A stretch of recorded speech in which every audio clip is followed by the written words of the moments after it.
quero aí pedir que você abra sua Bíblia, você que tem Bíblia, em Lucas 15. O texto, depois da pregação, vai ser colocado aqui. Mas nós vamos falar sobre um texto bastante conhecido.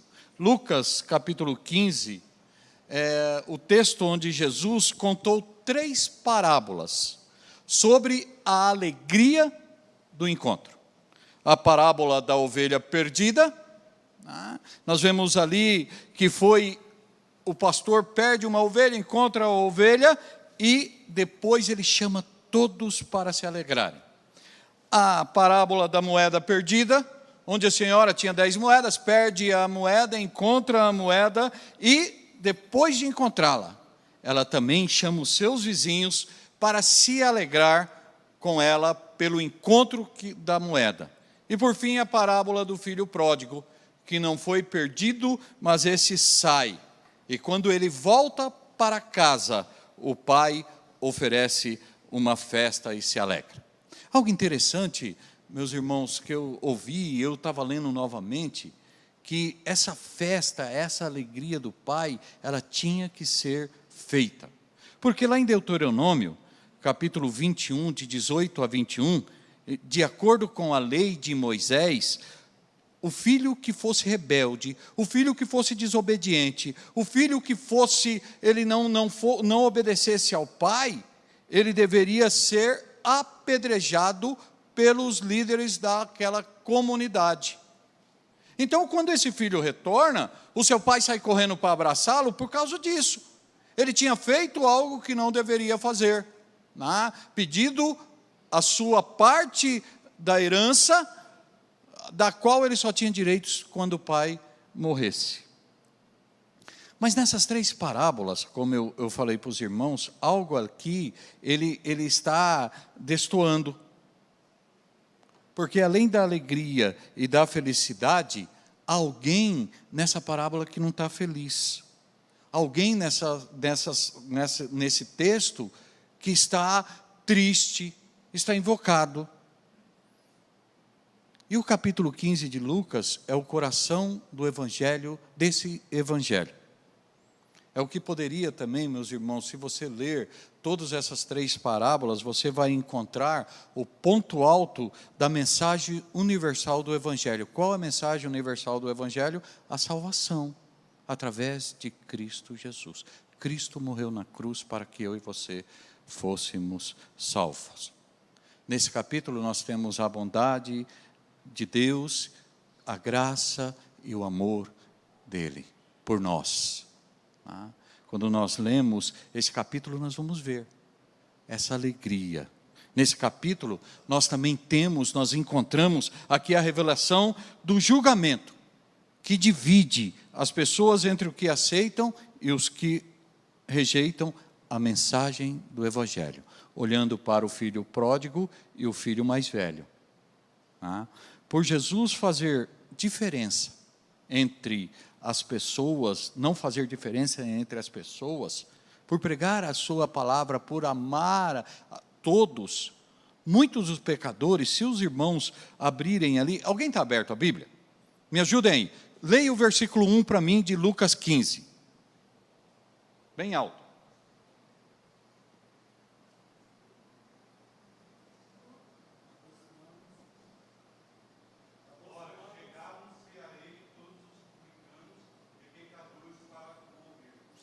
Todos os publicanos. A versão aqui, os publicanos, alguma versão diz cobradores de impostos, todos os pecadores se achegavam próximo de Jesus. E com isso, os fariseus e os saduceus criticavam Jesus. Como um judeu pode aceitar essas coisas? Por isso que o capítulo 15, ele tem essa importância, da nossa aceitação. A nossa aceitação como pecador aceito por Cristo Jesus. E quando olhamos para essas 3 parábolas, nós aprendemos que a parábola da ovelha perdida, presta atenção nisso, não sei se você já atentou para isso, para esses ensinamentos de Jesus, que a parábola da ovelha perdida, Jesus trata da realidade do mundo a partir do homem, isto é, do pastor, da sua atitude de deixar todas as ovelhas e buscar a perdida, restabelecendo assim a unidade do seu rebanho. Ele tinha perdido alguém ali. E ele deixou elas ali em segurança, ele não deixou elas soltas, ele prendeu elas no aprisco, e lembre-se, o aprisco tinha um guarda que cuidava das ovelhas, e foi atrás da outra ovelha. Com a parábola da moeda perdida, nós aprendemos que Jesus trata a realidade do mundo pela visão da mulher, daquela dona de casa, que o desejo e o empenho da mulher é de restabelecer a sua unidade financeira. Ela tinha perdido parte do seu dinheiro, parte do seu sustento. E a parábola do filho pródigo, nós aprendemos que Jesus trata a realidade do mundo a partir do pai com 2 filhos. O filho mais novo sai da sua casa, gasta toda a herança de modo irresponsável e incorreto. O filho mais velho revela um coração duro e inflexível ao perdão. Esta parábola, meus irmãos, é o espelho do que muitas vezes acontece no nosso meio, no meio dos salvos em Cristo Jesus. Quando olhamos para essa parábola, nós temos que entender aqui que Jesus, quando coloca o Pai, a figura do Pai aqui é Deus Pai, que está tratando com o mundo.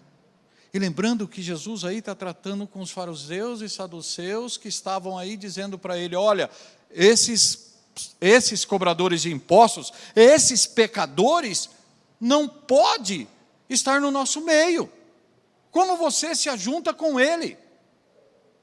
E Jesus conta essas 3 parábolas, mostrando da alegria que há no céu, quando um perdido se salva.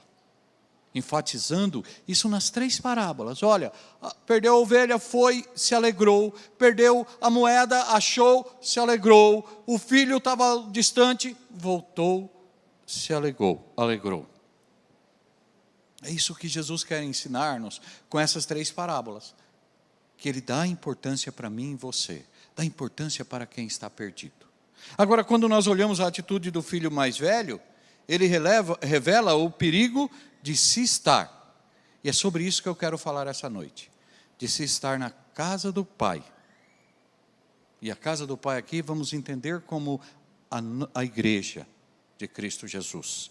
E ainda estar perdido, sem salvação. Quem revela que eu sou salvo é o Espírito Santo, ao meu espírito, diz a palavra do Senhor.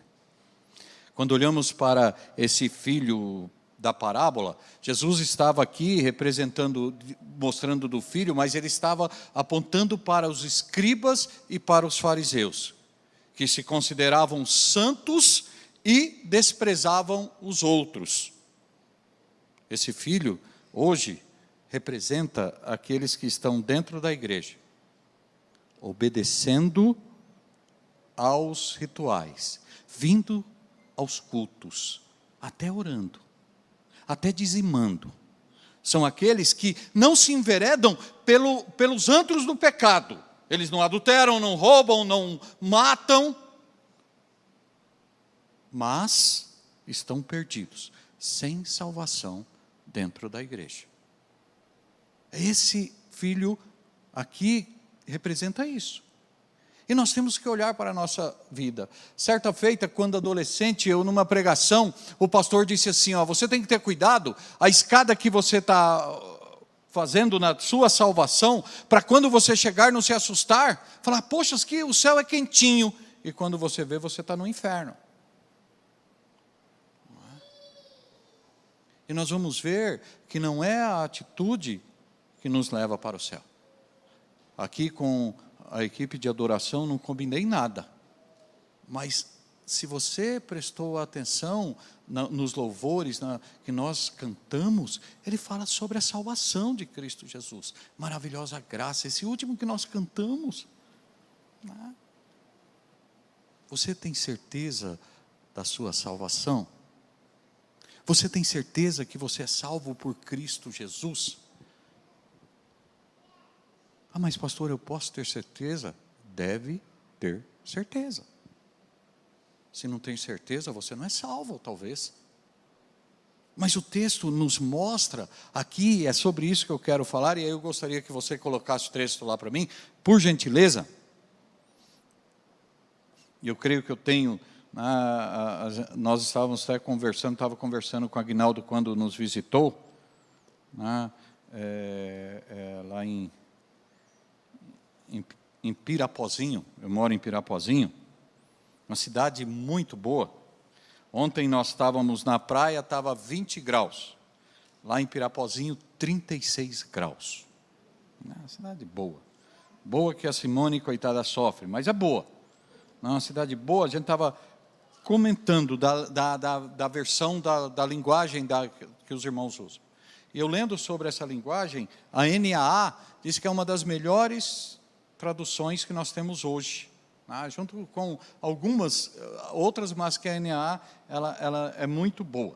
Então eu quero ler esses versículos e gostaria que você prestasse atenção, que nós vamos meditar rapidamente sobre eles, tá bom? Eu prometo não sair daqui, porque o Aguinaldo fala assim, pastor, a gente tem esse costume, pastor, quanto tempo eu tenho? Deixa Deus falar, aí é ruim, porque pode ser até meia-noite. Mas o texto diz assim, do versículo 25 em diante. Prometo não ir até meia-noite, tá bom? Ora, o filho mais velho estava no campo. Quando voltava, ao aproximar-se da casa, ouviu a música e as danças. Chamou um dos seus empregados e perguntou, o que era aquilo? E ele informou, o seu irmão voltou, e por tê-lo recuperado com saúde, o seu pai mandou matar o bezerro gordo. O filho mais velho se indignou e não queria entrar. Saindo, porém, o pai procurava convencê-lo a entrar. Mas ele respondeu ao seu pai, faz tantos anos que sirvo o Senhor e nunca transgredi um mandamento seu, mas o Senhor nunca me deu um cabrito, sequer para fazer uma festa com meus amigos. Mas quando veio esse seu filho, que sumiu com os bens do Senhor, gastando tudo com prostitutas, o Senhor mandou matar o bezerro gordo para ele. Então o pai respondeu, meu filho, você está sempre comigo, tudo que eu tenho é seu. Mas era preciso festejar e alegrar-se, porque esse seu irmão estava morto e reviveu, estava perdido e foi achado. O filho voltou, o pai abraçou, o pai restituiu, e é algo interessante, né? O filho, são 3 coisas que o pai restitui para o filho: roupa, chinelo e anel. Roupa é a dignidade dele, chinelo porque só escravo andava descalço, e anel era poder, que o pai estava dando para o seu filho, como filho. E o outro chega e tem essa atitude.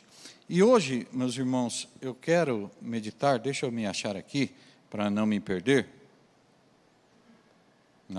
porque senão eu vou falar demais, aí os irmãos vão falar, pô, pastor Aguinaldo, o pastor Wilson falou demais. Eu já não falo demais.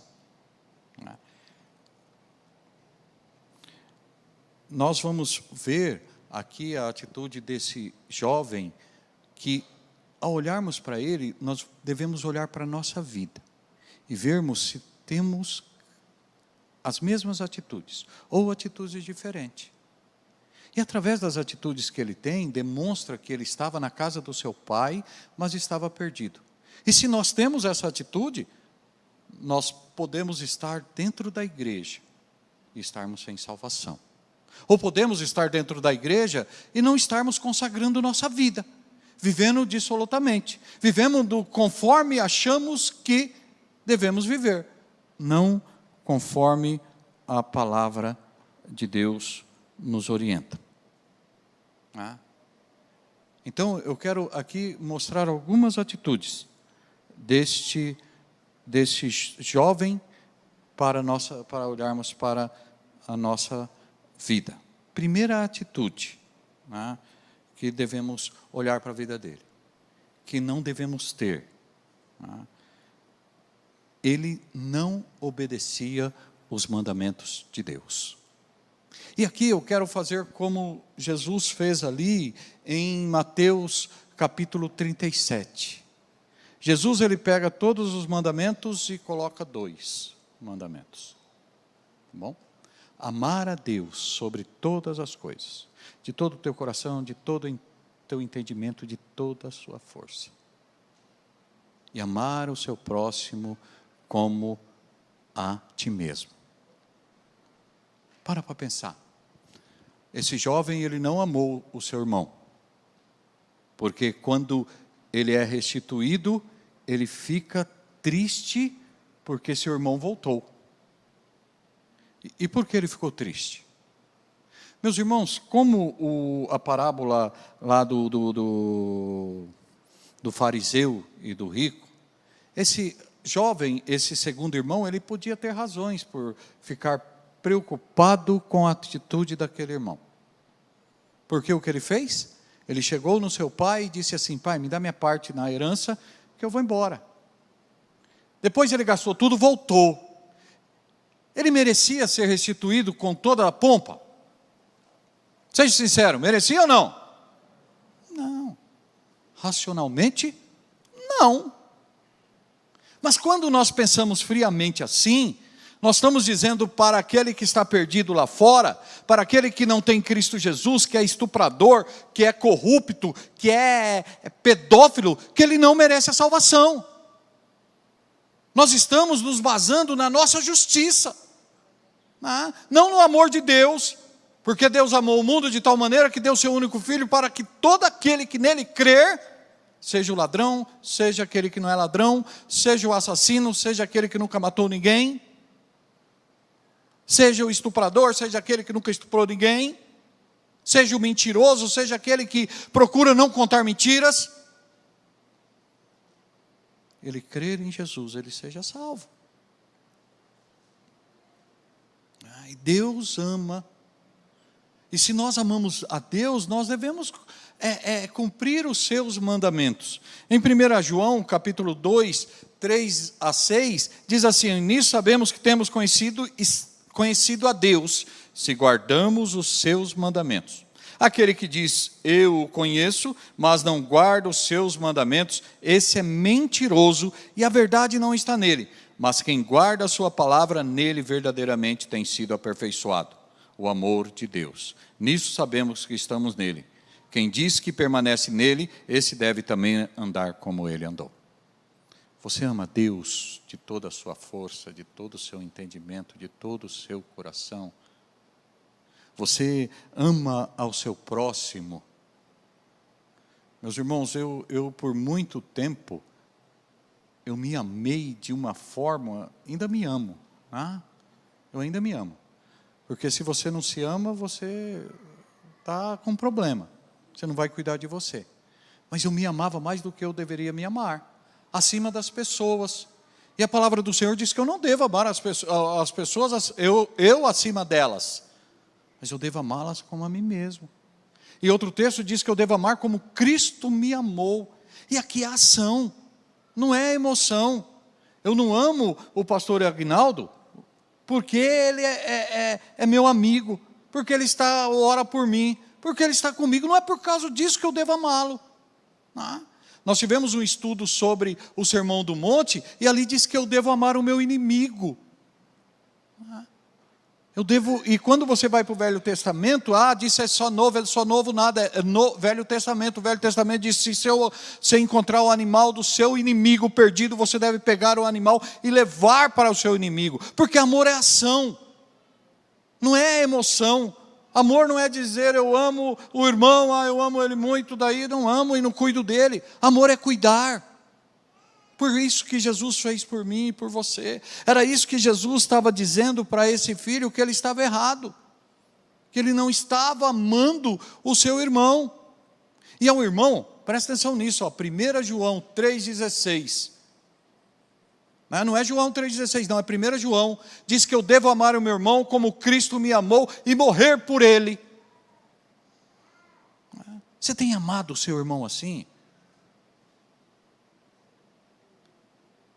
Quando a gente ama, a gente cuida. Quando a gente ama, a gente respeita. Quando a gente ama, a gente escuta, né?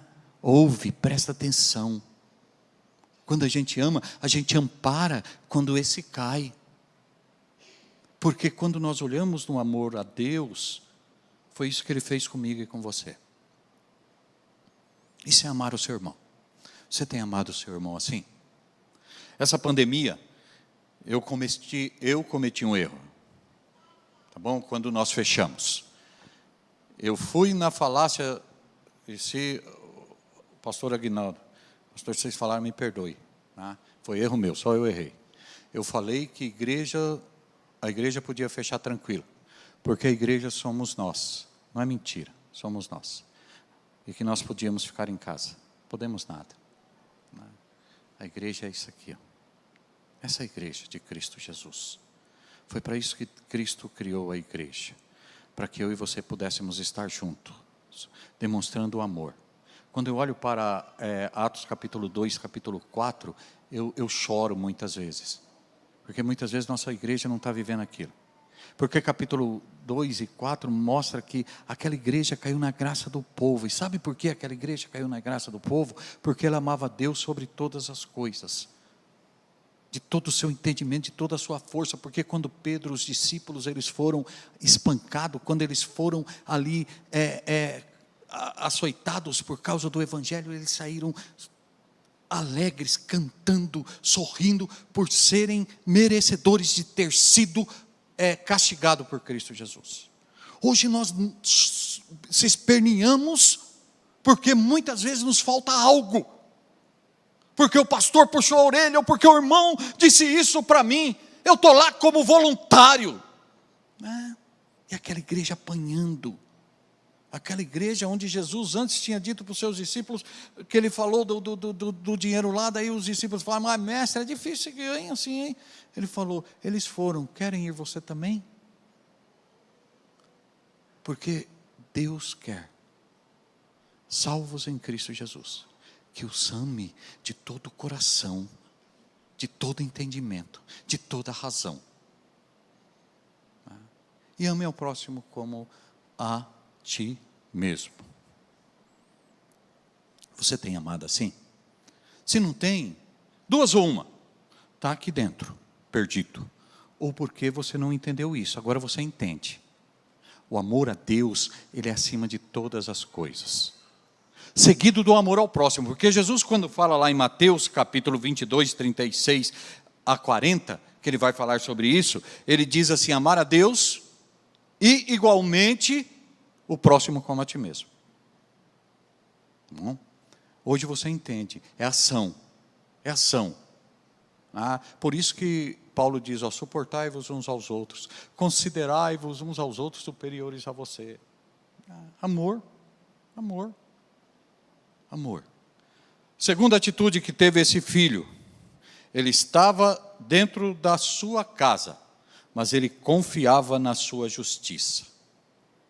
Quando nós olhamos o texto que nós lemos, ele foi veloz em apontar o erro do irmão dele, o pecado do irmão dele. Alguns comentaristas dizem que em lugar nenhum não encontramos que ele gastou o seu dinheiro com prostitutas. Tá bom? Foi em festas. Tá? E alguns comentaristas dizem que pode ser uma calúnia do irmão para agravar o pecado do seu irmão. A gente tem visto muito isso, infelizmente, muitas vezes dentro do nosso arraial, dentro da nossa comunidade. Irmãos com raiva de outros irmãos e caluniando outros irmãos, ou apontando o erro dos irmãos. Minha mãe sempre dizia, quando você aponta o dedo para alguém, tem no mínimo 3 ou 4 apontados para você. Então, quando nós nos baseamos na nossa justiça, nós não enxergamos os nossos próprios pecados. Estamos prontos, como este homem, de condenar os outros, mas nós não. Algo interessante em relação aos fariseus, é que eles definiam pecado em termos de ações exteriores. Então, pensamento, desejo, para ele não era pecado. Pecado era só atitude. Né? E nós sabemos que pecado você comete no pensar, no falar e no agir. E para eles não. Esses homens eram orgulhosos. Jesus por várias vezes falou que eles eram orgulhosos, que eles se achavam. E quando nós olhamos, tem um exemplo bem grande na Bíblia, que já ouvimos várias vezes pregações, o fariseu e o publicano. Chega o fariseu à frente e diz ali: Senhor, eu não sou igual a esse publicano. Eu não roubo, eu não faço as coisas erradas, eu não peco, eu jejuo, eu dou o dízimo. Ele mentiu. Ele não mentiu, meus irmãos. Ele falou tudo correto. É o que ele fazia. Qual o problema dele? Que ele achava que Deus devia recompensá-lo, que ele era bom porque ele fazia. Nós temos que saber que nós não somos salvos porque nós vamos à igreja. Nós não somos salvos porque nós lemos a Bíblia. Nós não somos salvos porque nós oramos. Nós não somos salvos porque nós entregamos os nossos dízimos e ofertas. Nós não somos salvos porque nós não falamos palavrão, porque nós não pecamos. Nós somos salvos porque Jesus Cristo morreu na cruz do Calvário, eu e você aceitou a Cristo Jesus, amém? Dar o dízimo, ler a Bíblia, orar, vir à igreja, não fazer as coisas erradas, é consequência, é a atitude daquele que tem Cristo Jesus como Senhor e Salvador. Foi aí que esse fariseu falhou. Não reconhecer quem é Cristo Jesus.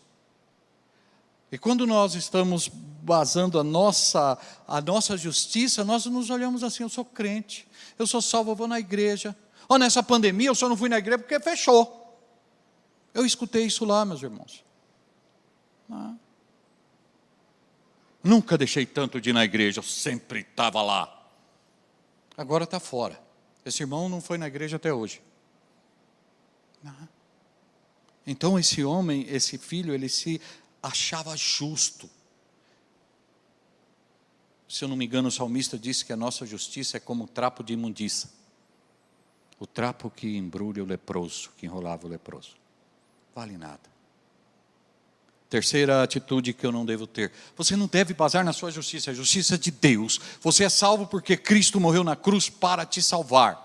Você não peca porque o Espírito Santo te dá poder para você não pecar. Mas eu e você, meus irmãos, só voltando aqui, nós podemos cometer qualquer pecado.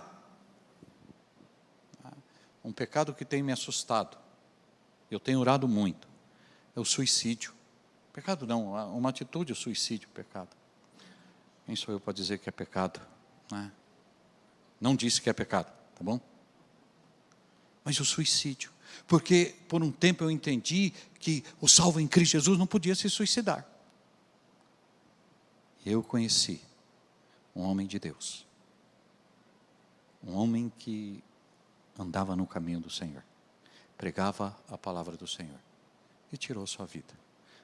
No momento de depressão. No momento de desespero. Irmãos, entenderam? E até hoje eu oro: Senhor, me perdoe. Porque quantas vezes eu disse que aquele que tirava a vida não era salvo em Cristo Jesus. Basando na minha justiça, não na justiça de Deus. Quem vai tratar isso é Deus, meus irmãos. É Deus. Eu ainda creio que se você está firme, você não chega a esse extremo. Mas se você ouvir alguém dizer, só abrindo um parênteses e fechando: eu vou tirar minha vida. Se você não tem condições de cuidá-lo, fala para os pastores. Fala: pastor fulano falou. Porque a gente tem um ditado: quem fala não faz. É a história, quem fala faz. E ela está falando, pedindo socorro para você. Tá bom? Então não se base na sua justiça, é a justiça de Deus. Terceira atitude: ele estava com o coração cheio de amargura. Aquele irmão, ele estava com o seu coração cheio de amargura.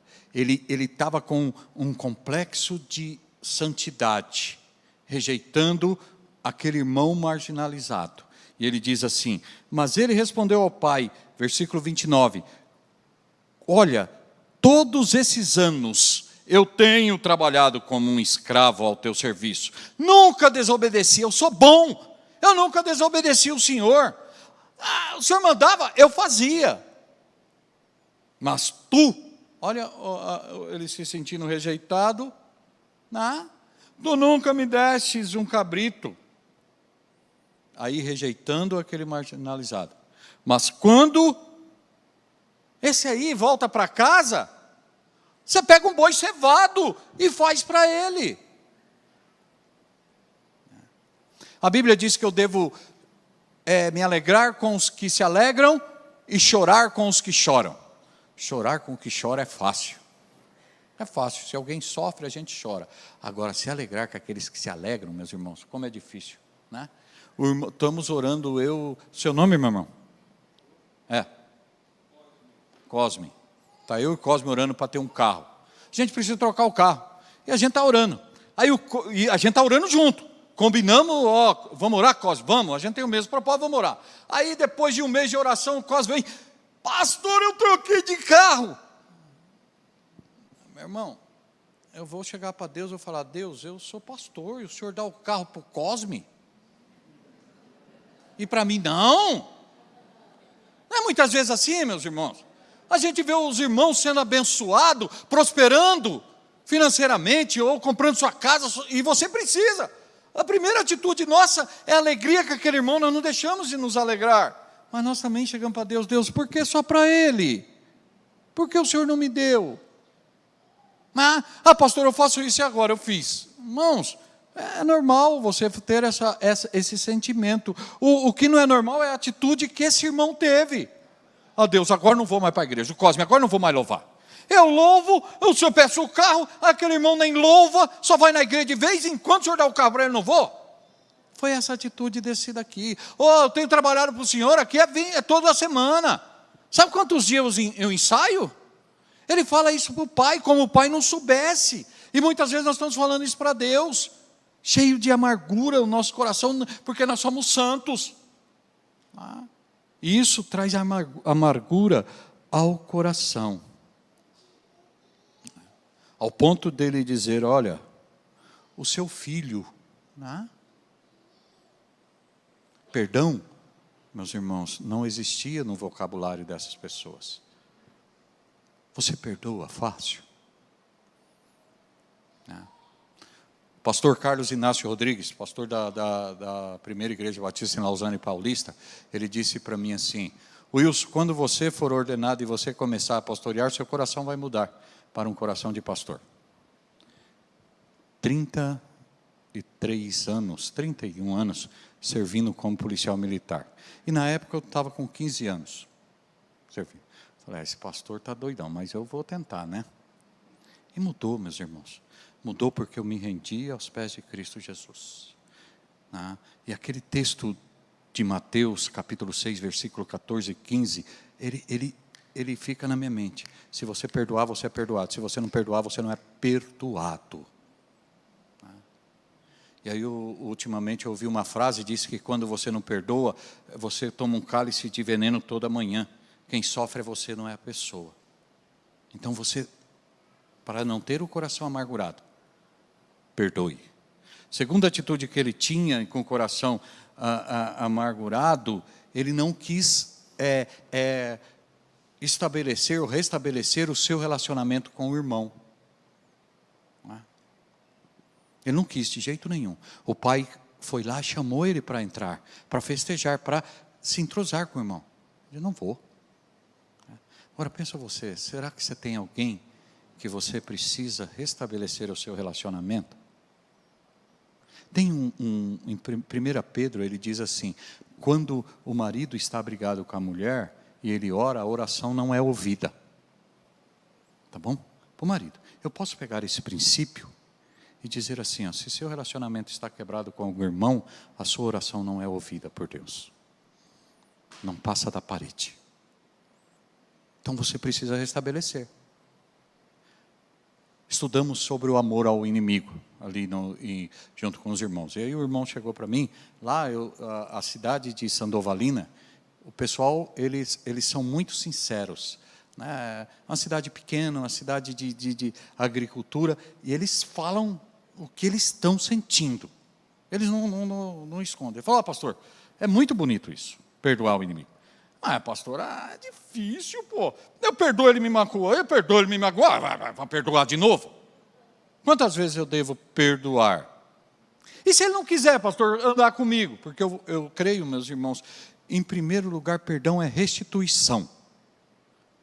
Todos pecaram e destituídos estavam da glória de Deus.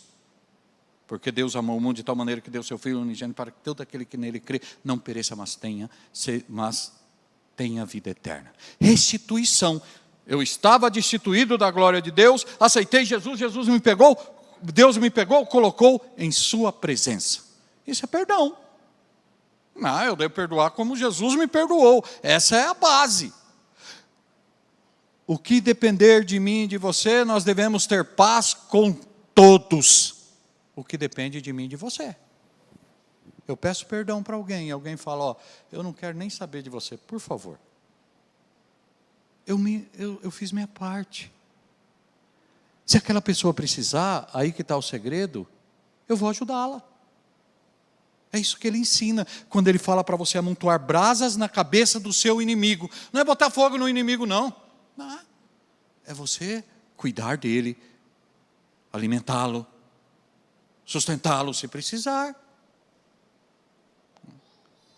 É fácil? Não, mas essa é a restituição do perdão, ainda mais dentro da igreja, meus irmãos. Ainda mais no nosso meio. Lembre que nós somos testemunhas vivas de Cristo Jesus. Ninguém vê Jesus Cristo.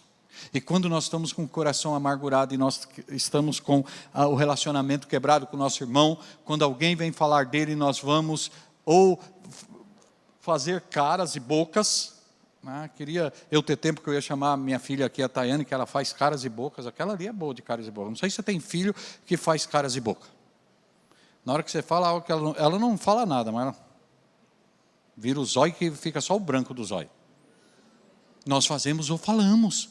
E aí nós damos mau testemunho.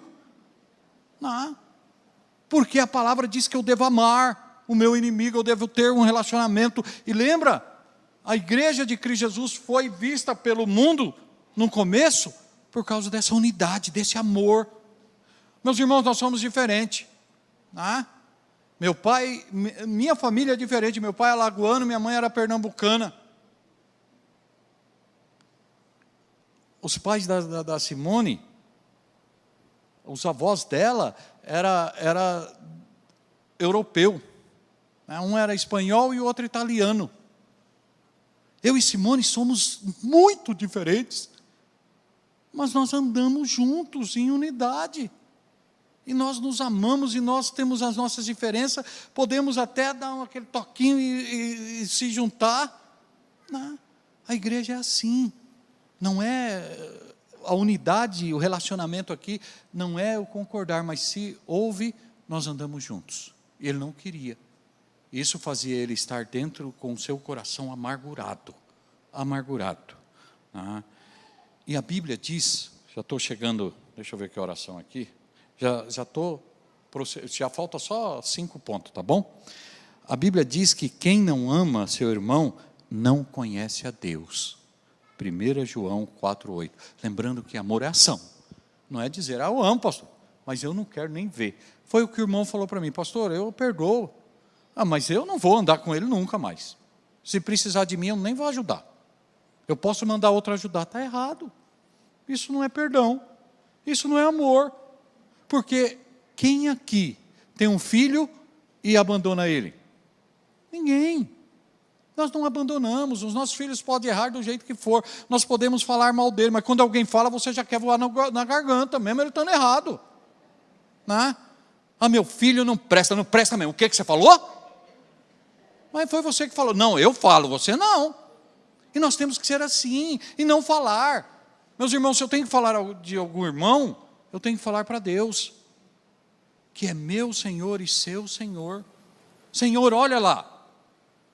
Eu estou aguentando, me ajuda a amá-lo. E não adianta pedir justiça não, viu, irmãos? Porque a justiça de Deus é o amor. Cristo Jesus pregado na cruz para mim e para você salvar, para te salvar. Essa é a justiça de Deus. Então quando você fala assim, faz justiça contra o pastor Wilson, o amor de Deus vai cair de monte em mim. Pode pedir justiça para mim de monte. Porque essa é a justiça de Deus. É o seu perdão, é o seu amor. João também diz que quem não ama o seu irmão, até agora está nas trevas.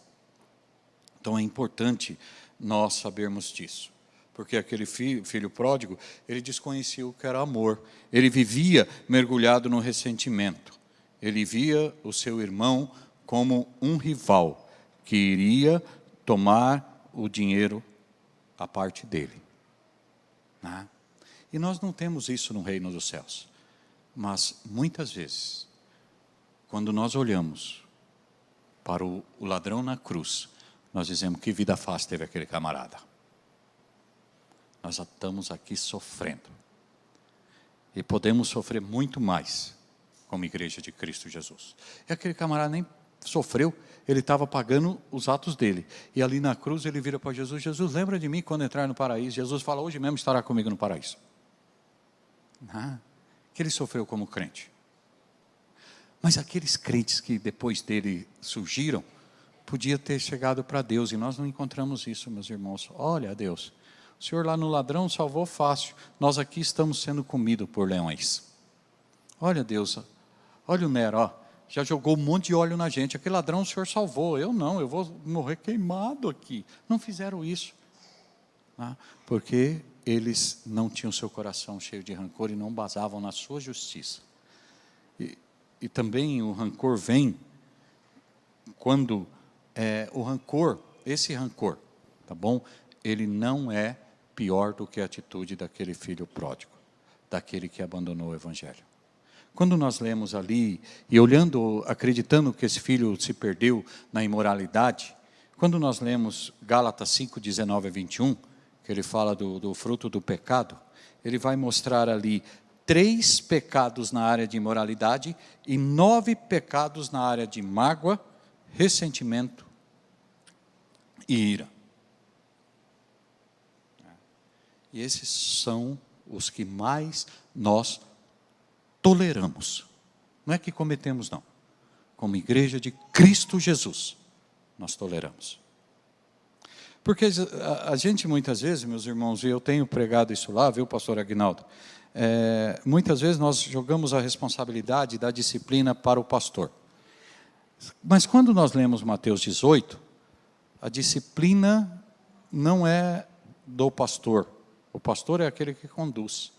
Porque Mateus 18 diz assim, se você vê seu irmão em pecado, vai até ele. Mostra que ele está em pecado. Trata a vida dele. Trata. Cuida dele. E aqui não é chegar nele e falar assim, olha, você está em pecado, você pecou, e aí, vai mudar ou não vai? Não é isso não. É você se propor a abrir a Bíblia, estudar, mostrar que ele está longe dos padrões de Deus. Aí mesmo assim ele não quer. O que diz? 2 testemunhas. 1, 2 testemunhas, vai lá falar com ele. Ele não quis? Leva para a igreja. A igreja vai cuidar. Se não houve, o que a igreja faz? Disciplina. Disciplina. Então, meus irmãos, a gente muitas vezes acha que tem coisas que é função do pastor, função da liderança, e que é da igreja.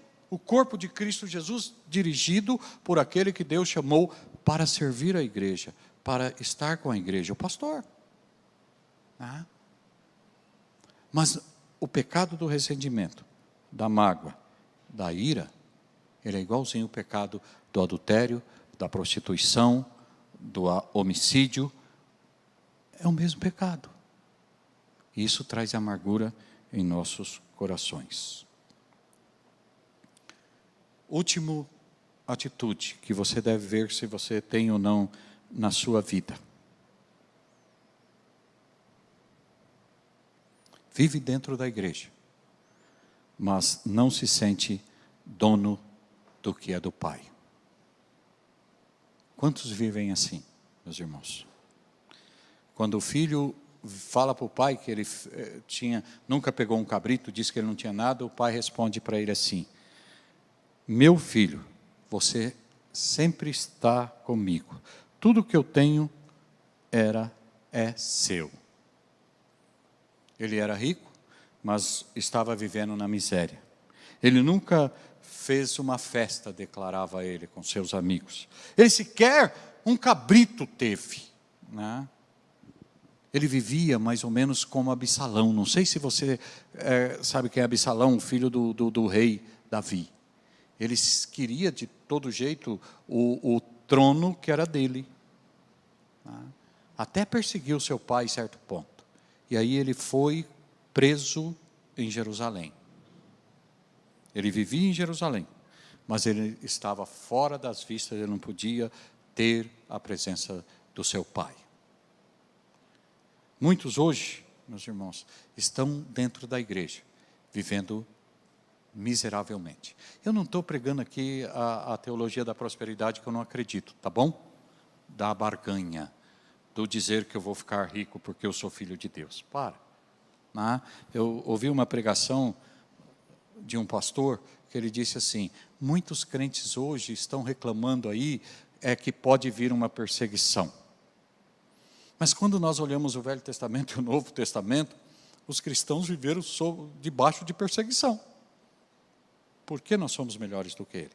Então, quando eu falo vivendo miseravelmente, sem riqueza, eu não estou falando aqui da teologia da prosperidade, que você deve ser rico, não. Só porque você tem Cristo Jesus. Tá? Mas vive na pobreza, principalmente espiritual. Vivem sem alegria, sem banquetear diante de Deus, sem a festa da alma. Como eu sou feliz, meus irmãos. E certa feita eu estava orando, né, triste com essa pandemia, com tantas mortes, de gente salva em Cristo Jesus, não salva, das pessoas. E ali eu falei: Senhor, né, a gente está vivendo nesse tempo, e eu pude entender que Deus, Ele tem um propósito para a minha vida e para a sua vida. São mais de 500 mil pessoas que morreram aqui no Brasil. Em São Paulo parece que é mais de 200 mil. E Deus nos preservou. Entes queridos que nós temos, que foram, e Deus nos preservou. É para que você viva em alegria da sua alma, em alegria, em regozijo diante do Senhor. Esses que não têm essa alegria, eles vivem dentro da igreja por obrigação. Estão servindo, trabalhando por obrigação. Para dizer: olha, eu faço. Aqui vocês já ouviram, o pastor Aguinaldo e os pastores que passaram aqui, que estão aqui, já ensinaram que vocês, cada um dos irmãos que tem Cristo Jesus, tem um dom. E que deve trabalhar na obra do Senhor, mas com alegria, com regozijo. É a obra de Deus, a obra daquele que criou o universo, criou todas as coisas, a obra daquele que morreu, enviou seu Filho, Deus, para morrer na cruz do Calvário. Eu lembro que no meu concílio perguntaram para mim: quem morreu na cruz? Deus homem ou Deus Supremo? Eu dei risada, porque tem coisas que a gente não sabe. Não, meus irmãos, como Deus pode morrer? Mas a Bíblia diz que Jesus, Deus, morreu, eu creio. E é para esse Deus que deu a sua vida, e se tornou homem, e será homem para toda a eternidade, que eu sirvo. Eu tenho que ter alegria de servi-lo.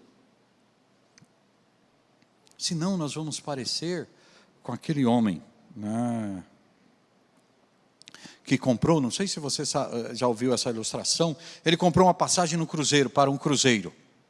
E ele economizou aí durante anos, e ele comprou a passagem, guardou um dinheirinho, comprou umas bolachas, comprou água, comprou um monte de coisa, e guardou o dinheiro para que no último dia do cruzeiro, ele pudesse pagar o jantar, o almoço, que seria o último. E assim ele ficou aqueles dias todos comendo bolacha e olhando as pessoas comendo aquelas comidas gostosas, e ele ali e tal. Aí no último dia, ele pôs a melhor roupa dele, sentou, comeu. Quando foi pagar, o garçom falou: não, mas você não precisa pagar nada, já estava tudo incluso na sua passagem. E muitos cristãos estão vivendo assim, meus irmãos, dentro da igreja, se penalizando, querendo, buscando, se sacrificando para ter as bênçãos do Senhor, e carregando isso com uma tristeza tremenda. Você não precisa se sacrificar para ter as bênçãos do Senhor. A palavra do Senhor, Paulo diz que nós somos abençoados nas regiões celestes. Deus derramou o seu amor no meu e no seu coração. E nós não precisamos estar triste fazendo a obra do Senhor. Romanos 8,17, nós lemos: somos filhos, somos também herdeiros, herdeiros de Deus e co-herdeiros com Cristo. Se com Ele sofremos, para que também com Ele sejamos glorificados. E o 18 diz que o sofrimento que nós passamos aqui não é maior do que a glória que teremos nos céus. Não fala de alegria somente aqui. E herança é algo que você recebe sem merecer, sem você trabalhar. Quando olhamos para o filho pródigo chega assim: pai, me dá minha parte da herança. Algo que ele não fez. Então isso é herança. Nós somos herdeiros de Cristo. E como filhos de Deus, e herdeiros ou cordeiros com Cristo Jesus, porque é através de Cristo que nós nos tornamos herdeiros, temos de Deus prometido. Você tem na sua vida prometida.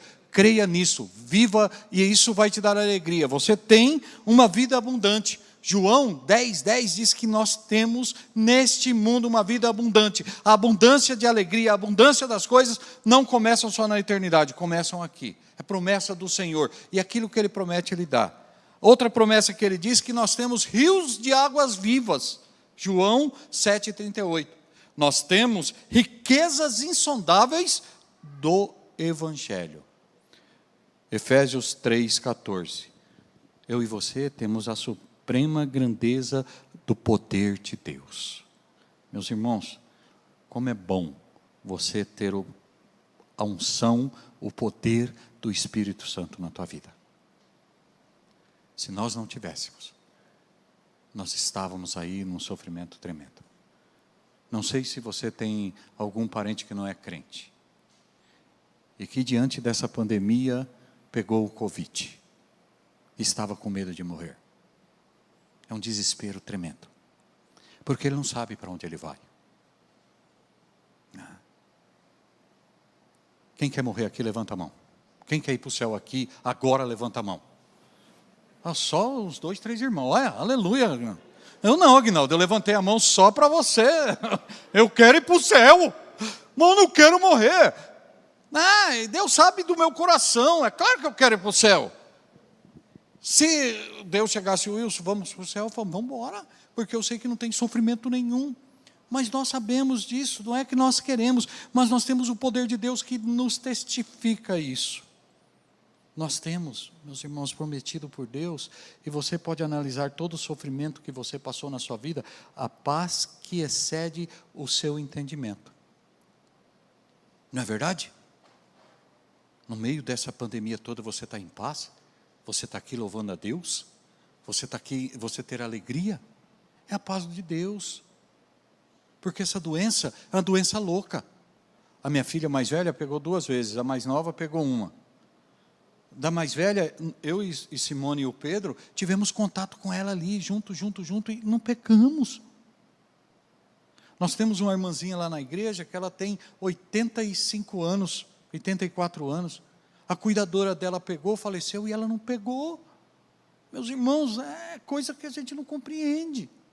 Eu tenho um caso lá na cidade, que a mulher, desde quando começou a pandemia, ela ficou 8 meses trancada. E pegou e morreu, de Covid. E os filhos deixavam as coisas na porta, e aí ela ia lá, pegava, limpava tudo e pegou. E nós temos essa paz de podermos amanhã, os irmãos levantar, pegar ônibus lotado, metrô lotado e trabalhar. E muitas vezes os irmãos não estão pensando, e agora, eu vou pegar. Não. Deus nos dá a paz, que excede todo entendimento. Por isso eu devo ter alegria em servir ao Senhor. E 1 Pedro diz que nós temos a alegria indizível de Deus e cheia de glória. Só o Senhor deu, nos dá. Quero concluir dizendo que o mesmo Pai que saiu ao encontro do filho pródigo, ele sai ao encontro do filho rebelde. Aquele filho pródigo, ele merecia ser entregue aos conselheiros ou aos anciões da aldeia para ser apedrejado. Mas também o filho mais velho. E o pai teve a mesma atitude com os dois. Como o pai saiu para nos encontrar, nos mostrando a salvação, e eu e você aceitamos Cristo Jesus. Se você ainda não aceitou Cristo Jesus, você que está aqui, ou que nos ouve, ou que vai nos ouvir, Deus está de mãos estendidas, pronto para trazer a salvação para você. Pronto para te revelar Cristo Jesus, e você ter a salvação. O remédio para o filho pródigo, e para o filho mais velho, e para todos nós, foi nos arrependermos dos nossos pecados e confessá-los a Cristo Jesus. Então, se você não tem uma dessas atitudes, aqui eu tenho alguma delas, confesse ao Senhor. Pede perdão para Deus. Se você tem Cristo Jesus. Porque é algo interessante, em Cristo, quando ele veio para me salvar. O Espírito Santo vem para nos convencer do pecado, da justiça e do juízo. Do pecado, porque não cremos em Cristo Jesus. Esse é o pecado que o Espírito Santo me convenceu e te convenceu, e nós cremos em Cristo Jesus. A Bíblia diz em 1 João 1,9, se confessarmos os nossos pecados. E aí ele está falando para crente aqui, não está falando para incrédulo não. E pecado é tudo aquilo que está fora do propósito de Deus, fora da palavra do Senhor, que desagrada o Senhor. Ele é fiel e justo para nos perdoar. E olha como Deus é misericordioso. E nos purificar. Sabe o que é se purificar? Ninguém pode nos acusar. Nem aqui na terra, nem nas áreas celestiais. Ninguém pode dizer, você é pecador. Muitas vezes nós fazemos. Nós confessamos e aquilo vem em nosso coração. Repreenda. Porque se Cristo te perdoou, ninguém pode te acusar. O filho não aceitou, ficou fora da casa do pai. Não seja assim. Venha. Esteja dentro da igreja, salvo por Cristo Jesus. Que Deus possa nos abençoar, que Deus possa nos ajudar, que Deus possa nos orientar através do seu Santo Espírito, para que nós possamos ser conforme a imagem e semelhança de Cristo Jesus, através da sua palavra. Amém? Vamos orar? Pai, obrigado por esse momento que o Senhor nos deu. Aplica a tua palavra em nossos corações, em nossas vidas. E que nós não possamos só ser conhecedores, ó Deus, mas sim praticantes da tua palavra. Em nome de Cristo Jesus, nós oramos, agradecendo, porque o Senhor nos ama, o Senhor enviou Jesus para morrer em nosso lugar e nos trouxe a salvação. Abençoe essa igreja, ó Deus, a cada irmão. Abençoe, ó Deus, o pastor Aguinaldo, juntamente com a liderança, ó Deus de amor, juntamente, ó Deus de amor, com cada membro desta igreja. O Senhor possa abençoar e guardar a sua vida, da sua família, ó Deus de amor. E obrigado, ó Deus, por esta oportunidade de estarmos aqui, partilhando da tua palavra. Em nome de Cristo Jesus nós oramos. Amém.